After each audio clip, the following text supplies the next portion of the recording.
Bismillahirrahmanirrahim. Assalamualaikum warahmatullah. Welcome to InfoPack and today's video is on memory and data storage. As a human being, हमारे mind में कुछ thoughts आ रही होती हैं. कभी हम पास्ट के बारे में सोच रहे होते हैं और कभी कभार हम अपने फ्यूचर के बारे में सोच रहे होते हैं, फ्यूचर की प्लानिंग कर रहे होते हैं और कभी कभार हम किसी भी चीज़ से खौफजदा हो रहे होते हैं या कोई बैड आइडिया हमारे माइंड में आ रहा होता है और कभी कभार हम अपने काम पे फोकस किए होते हैं और कभी कभी बहुत गुड आइडियाज़ भी हमारे माइंड में आते हैं. अब ये सारी प्रोसेसिंग जो है वो मेमोरी में हो रही होती है. सेम लाइक कंप्यूटर भी को भी जैसे ही स्विच ऑन किया जाता है तो कंप्यूटर की मेमोरी में भी कुछ फंक्शंस परफॉर्म हो रहे होते हैं, कुछ प्रोसेसिंग हो रही होती है. जैसे ही कंप्यूटर को स्विच ऑन किया जाता है तो कुछ इंस्ट्रक्शंस, कुछ प्रोग्राम्स रैम में लोड होते हैं और फिर कंप्यूटर स्क्रीन पे डिस्प्ले होते हैं. अब जो सबसे पहला प्रोग्राम जो लोड होता है वो है ऑपरेटिंग सिस्टम. जैसे कंप्यूटर को ऑन किया जाता है सबसे पहले रैम में, प्राइमरी मेमोरी में ऑपरेटिंग सिस्टम लोड होता है जिसको विंडोज कहा जाता है. उसके बाद आप कोई भी एप्लीकेशन सॉफ्टवेयर ओपन करते हो, कोई भी आप प्रोग्राम ओपन करते हो तो वो सारा हमें कंप्यूटर स्क्रीन पे शो हो रहा होता है. अब ये सारी प्रोसेसिंग किसी ना किसी मेमोरी में हो रही होती है. सो आज हम इस वीडियो में मेमोरी के बारे में बात करने वाले हैं कि बेसिकली मेमोरी क्या होती है. फॉर एग्जांपल, हमें अपने फ्रेंड्स के या रिलेटिव्स के फ़ोन नंबर्स तो याद होते हैं लेकिन हमें उनको स्टोर करने के लिए कुछ ना कुछ स्टोरेज मीडियम तो चाहिए होता है. सो कंप्यूटर की भी एक मेमोरी होती है जहाँ पे वो डाटा को स्टोर करता है. तो अब first of all basically memory होती क्या है, व्हाट इज मेमोरी. तो मेमोरी क्या होगी, कोई फिजिकल डिवाइस है जो क्या करती है, डाटा को स्टोर करती है. मींस डाटा की स्टोरेज के लिए हम मेमोरी को यूज करते हैं. ये मेमोरी क्या होती है, मेमोरी एक चिप होती है जो मदरबोर्ड पे अटैच कर दी जाती है, इंसर्ट कर दी जाती है. अब यहाँ पे टू टाइप्स ऑफ मेमोरीज को डिस्कस किया गया है. फर्स्ट वन जो टाइप है वो वोलाटाइल है और सेकंड वन जो है वो नॉन वोलाटाइल है. अब वोलाटाइल मेमोरी कौन सी होती है और नॉन वोलाटाइल मेमोरी कौन सी होती है, इसकी फर्दर हम डिटेल देखते हैं. वोलाटाइल मेमोरी को प्राइमरी मेमोरी भी कहते हैं और नॉन वोलाटाइल मेमोरी को सेकेंडरी मेमोरी भी कहते हैं. प्राइमरी मेमोरी क्यों कहते हैं, क्योंकि इसमें प्राइमरी फंक्शंस परफॉर्म हो रहे होते हैं. सेकेंडरी मेमोरी के क्या टाइप्स हैं, first one is compact disc, इसी तरह डीवीडी है.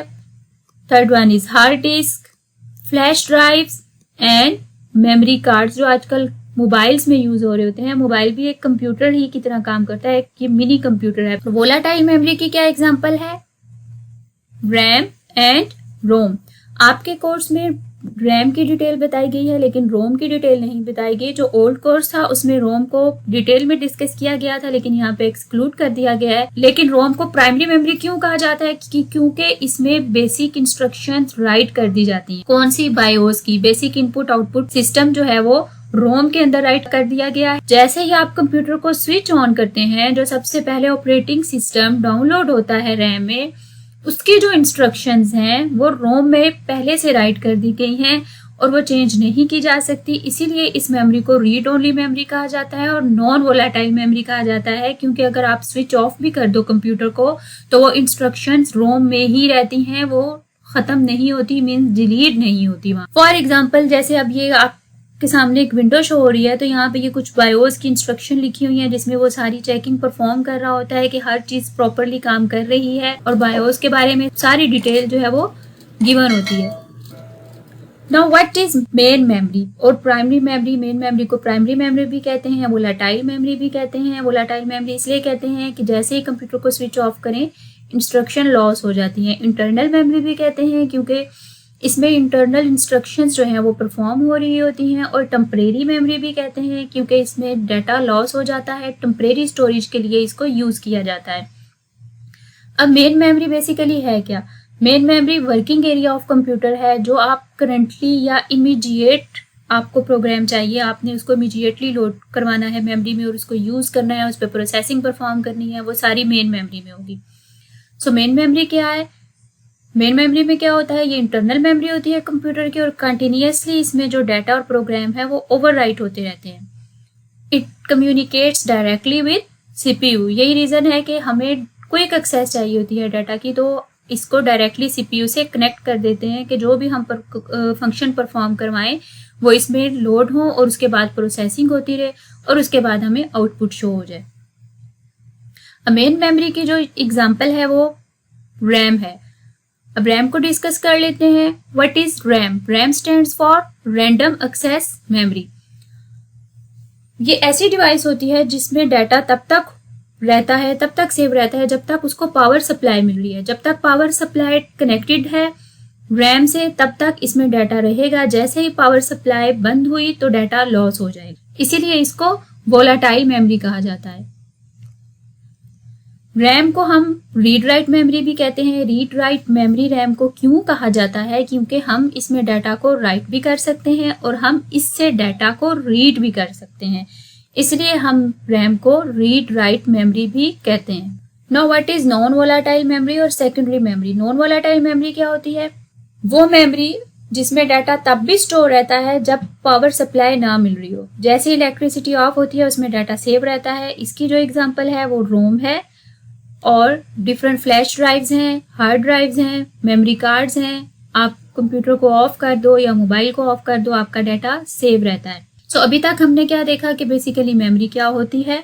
मेमोरी की 2 टाइप्स हमने डिस्कस की, प्राइमरी मेमोरी, सेकेंडरी मेमोरी, जिनको वोलाटाइल और नॉन वोलाटाइल मेमोरी भी कहा जाता है। और उसके बाद हमने वोलाटाइल और नॉन वोलाटाइल मेमोरी की एग्जांपल्स भी देखी और दोनों की डेफिनेशन भी देखी। सो अब हम डिस्कस करते हैं स्टोरेज क्या होती है। Any computing hardware that is used for storing, porting and extracting data is called storage device. Storage device को further 2 categories में divide किया गया है। First one is internal and second one is external. External storage devices कौन सी होती हैं? ये plug and play devices हैं, जैसे USB आप कंप्यूटर से अटैच करना चाहते हो, आप कोई डाटा ट्रांसफर करना चाहते हो, USB को अटैच करोगे और डाटा उसमें कॉपी पेस्ट कर लोगे, आपको कंप्यूटर को स्विच ऑफ करने की जरूरत नहीं है। लेकिन इंटरनल मेमोरी क्या होती है, ये इसको अगर आपने फिक्स करना है तो उसके लिए आपको कंप्यूटर को स्विच ऑफ करना जरूरी होता है। फॉर एग्जांपल जैसे हार्ड डिस्क है या रैम है, अगर आपने रैम इंक्रीज करवानी है कंप्यूटर की या हार्ड डिस्क इंक्रीज करवानी होती है, न्यू इंसर्ट करवानी होती है, तो उसके लिए आपको कंप्यूटर को स्विच ऑफ करना होता है, तब उसको इंसर्ट कर सकते हैं। लेकिन जो दूसरी डिवाइसेस हैं external plug and play devices, उनको आप ऐसे ही एज इट इज अटैच कर सकते हो। Now let's discuss about difference between memory and storage. So memory is a place where an application loads its data during processing and storage क्या है? Usually the place where data is stored for long और short term. Second difference क्या है? Memory temporary storage device है, permanent storage जो है वो storage devices में होती है। Third one is memory less size में होती है और स्टोरेज ग्रेटर साइज में होती है। स्टोरेज ग्रेटर साइज में क्यों होती है? क्योंकि हमने डाटा को परमानेंटली स्टोर करवाना होता है। मेमोरी हाई एक्सेसिंग स्पीड होती है लेकिन स्टोरेज की लो एक्सेसिंग स्पीड होती है। मेमोरी की हाई एक्सेसिंग स्पीड क्यों होती है? क्योंकि ये डायरेक्टली कनेक्टेड होती है सीपीयू से। Memory is also called primary memory and storage is also called secondary memory. This topic is data representation in computer memory. Digital computers में जो डाटा है वो बाइनरी की फॉर्म में स्टोर होता है। इसका क्या मतलब है कि कोई भी टेक्स्ट है, कोई भी पिक्चर है या मूवी है, कोई भी एप्लीकेशन है, इवन कोई कोमा है या कोई डॉट भी है, तो वो सारा कंप्यूटर की मेमोरी में 0 और 1 की फॉर्म में स्टोर होता है। अब 0 और 1 की फॉर्म में जो डाटा स्टोर होता है उस डाटा को हम कहते हैं बाइनरी डाटा। अब कंप्यूटर का जो कीबोर्ड होता है, कीबोर्ड पे अल्फाबेट्स भी हैं, स्पेशल कैरेक्टर्स भी हैं, न्यूमेरिक डाटा भी है, अल्फा न्यूमेरिक डाटा भी है। जैसे ही आपने कंप्यूटर से किसी भी बटन को प्रेस किया तो उसके बिहाइंड उसका आस्की कोड पहले से प्री डिफाइन है। Most computer keyboards are standardised with ASCII.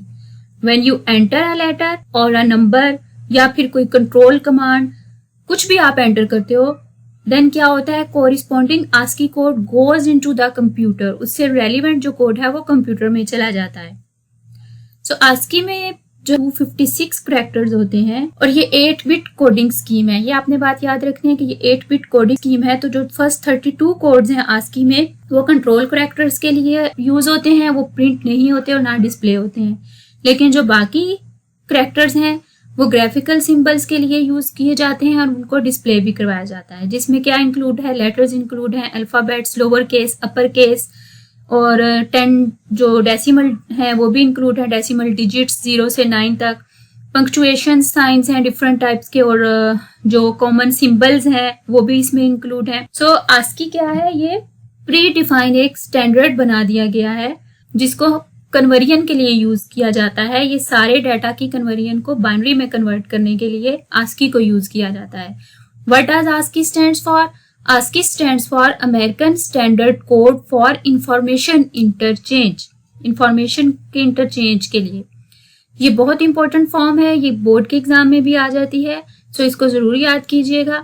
अब हम एक एग्जाम्पल देख लेते हैं कि हम ASCII के चार्ट को यूज करते हुए किसी भी डाटा को कैसे कन्वर्ट करते हैं बाइनरी में। फॉर एग्जाम्पल यहाँ पे पाकिस्तान एक वर्ड है, इसको कंप्यूटर की मेमोरी में स्टोर करवाने के लिए हमें कुछ बाइट्स चाहिए होंगी। मीन्स एक लेटर है P, अब एक P लेटर के लिए 1 बाइट चाहिए। अगर पाकिस्तान के वर्ड के 8 लेटर्स हैं तो इन 8 लेटर्स को स्टोर करवाने के लिए हमें 8 बाइट्स चाहिए।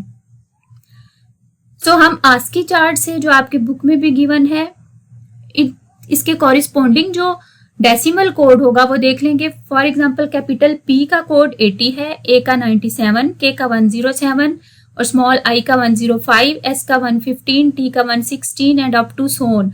अब ये सारे कोड हम कैसे याद करेंगे? आपने जस्ट क्या करना है, आपने कैपिटल A का कोड याद कर लेना है और स्मॉल A का।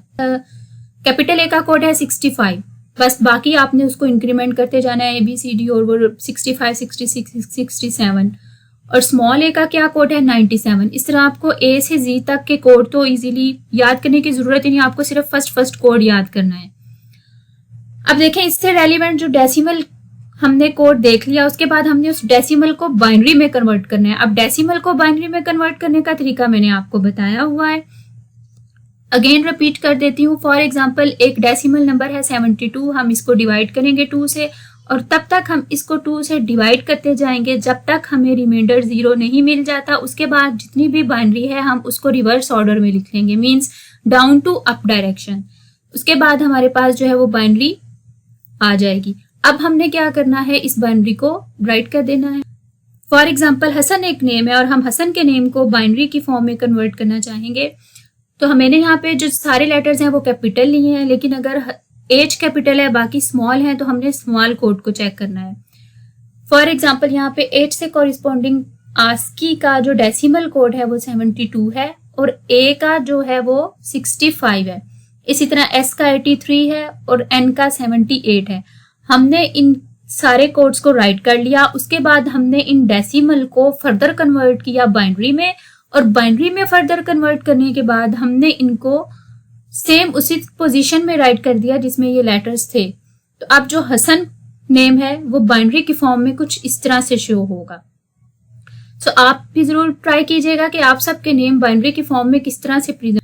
तो आज का लेक्चर यहाँ पे खत्म होता है। ये हसन की डिमांड थी कि मैं ASCII के बारे में भी कुछ डिस्कस करूं, तो हसन ये वीडियो मैंने आपके लिए बना दी है और आप इसी तरह की मुझे सजेशंस देते रहा करें। आप सबका बहुत बहुत शुक्रिया। अगर आपको कोई भी क्यूरी है या कोई भी आपने क्वेश्चन पूछना है तो प्लीज कमेंट बॉक्स में जरूर पूछिएगा, मैं जरूर आंसर करूंगी। अपना बहुत ख्याल रखिएगा। Take care. अल्लाह हाफिज।